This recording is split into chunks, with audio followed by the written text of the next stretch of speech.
Talk 980. This is Dr. Chambers on call, here every Saturday morning, keeping you healthy without the copay.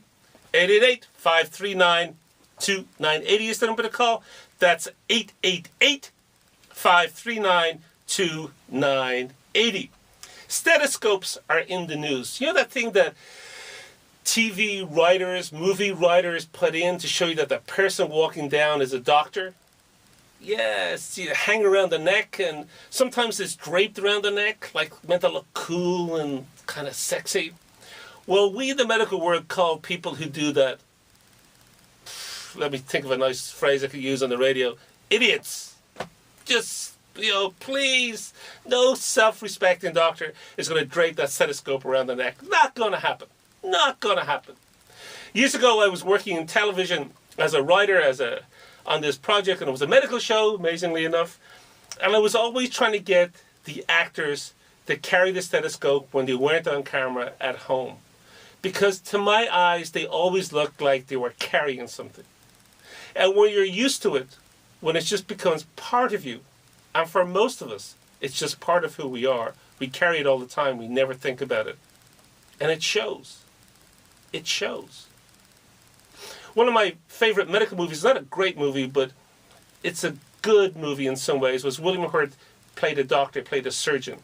And in that movie, he puts in what we call a divider during this operation. And the divider is just a piece of tin that you form a little, whatever way you want to put it in to separate where you're working. And when he did that, I felt, oh, this guy's a surgeon. This guy, he did it. I'm sure when he was at home, he practiced that 500 times. Absolutely 500 times. The reason I bring up stethoscopes today is that some people are saying they're going to be replaced. Some people are saying that they're gone. This iconic image that dates from, get this, 1816 is on the way out.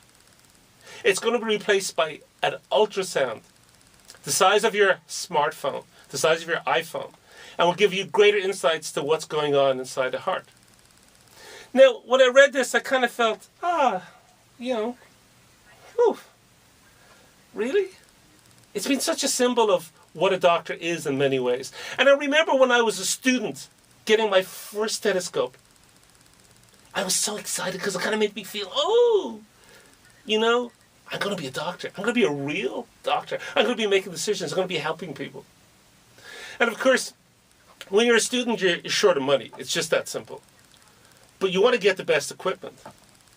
And stethoscopes can vary from like relatively cheap to very expensive. Very, very expensive. And we were all going to go, of course, get the high-end, really expensive Littman cardiac stethoscope, the top of the line, baby. And I remember being at this lecture, and there was a hotshot cardiologist, and they're a youngish guy, probably mid-30s, 40, seemed older to me, but I was a kid, right? I was like, early 20s. And we were all asking him, like, hey, what's the best stethoscope to buy? And he said, well, my stethoscope recently died, and he said I had to go get a new one. And I went into there was a particular store that we went to for supplies. And he said I started listening to all the stethoscopes, using all the stethoscopes, listening with them to see, which one sounded best. And he said, usually go in, they ask you who you are. And he said, I had told them I was a cardiologist, a heart specialist. And they said, oh, doctor. And they moved him over to the site. And of course, all the scopes were really expensive. So he said, I listened to them. Then I started wandering over to the other places, listening to all the stethoscopes. And I found this one that fit my ears well. And I listened to my heart, and I could hear everything. So I was happy. I go up to the counter to pay. And they said to him, you're buying this one? And he said, yeah, I like it. It fits in my ears. It's comfortable. I can hear. They said, but doctor, we normally sell this one to veterinarians, not to real doctors. So he told us this story, and we all laughed. And thought, oh, yeah, that's fun. Of course, needless to say, we all ignored him. We went off and bought the really expensive stethoscope. The other thing that I always found funny in those days was the cardiologists who would be teaching us, they would tell you what to listen to. And there are different heart sounds. There's heart sounds 1, heart sounds 2. There's variations of them. They can be split. There's extra sounds. There's all kinds of things. And some of the older cardiologists who were 50 or 60 or older, they would listen to this heart and say, did you hear this S2? it does a little twerk, triple somersault, does a little pivot. And they look at you. You don't hear that? And you be going there with your stethoscope, frantically trying to hear it. And we used to joke that the only people in the world whose hearing improved as they hit the 6th and 7th decade were heart specialists. What was really happening was they knew what was wrong with the person. They knew what it should sound like. And then they would say, "Oh, young man, you don't hear this?" And of course, we didn't. Because, I'm not just sure how useful it all was. Because my generation, I'll have to be honest with you, we're not very good with stethoscopes. We're not really that good. Because there's two sides to a stethoscope. There's the front and the back, what we call the bell and the diaphragm. You're supposed to be able to hear murmurs in systole and diastole. I mean, that could be an hour talking in itself. And then, it's kind of changed. So I want to tell you what they're talking about is going to be the new stethoscope. But first, I want to jump over and take a call. Let's talk to Larry in Long Beach. Hi, Larry. Good morning. I just heard your interview with Joanna. Dr. Joan. Joanna Caston. What was that again? Joanna Caston was the lady's name. She's a great gal. Good interview. Oh yes, and I'd like to get her book. But my problem is, I'm home. I'm retired. Yep.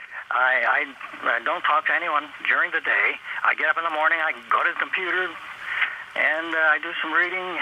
And in the morning, my vocal cords are normal. Mm-hmm. Like now, it's fairly normal because it's early in the morning.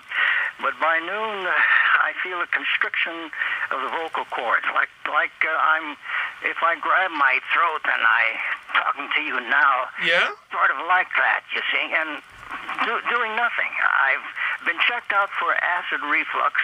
Yeah. And they suggest, well, perhaps voice training, so I tried reading out loud in the morning before the voice constriction comes in.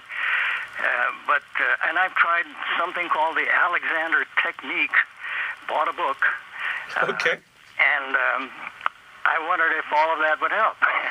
Yeah, I think it does help, Larry. And the Joanna's book, just so that you know, if you want to take down the title, is Everyday Voice Care. And her last name is Cazden. It's Joanna Casden. Now, Joanna covers a lot of other stuff in that book, more than I put in the interview. She talks a little bit about the spiritual side of your voice, the spiritual side of keeping your voice going. And I think that this is something that you would benefit from. One of the tricks that I personally like, that I started doing, is putting on a little humidifier at nighttime before I do the show. And in fact, it's working so well for me that I've decided I'm going to start doing it every night. Because, as Joanna said in the interview, you need about a week to get your voice into shape if you're going to do a talk, you're going to do a big presentation. And one of the reasons I wanted to put on Joanna's interview was very straightforward. Is that most of us just neglect our voice. We don't think it's important. We think, oh, if you're an opera singer, if you're an actor, you got to be doing it. But the rest of us, no. I got to run to break, Larry. Thanks for the call. Remember, this is Dr. Chambers on Call, here every Saturday morning. If you want to call in like Larry with whatever is on your mind about your health, 888-539-2.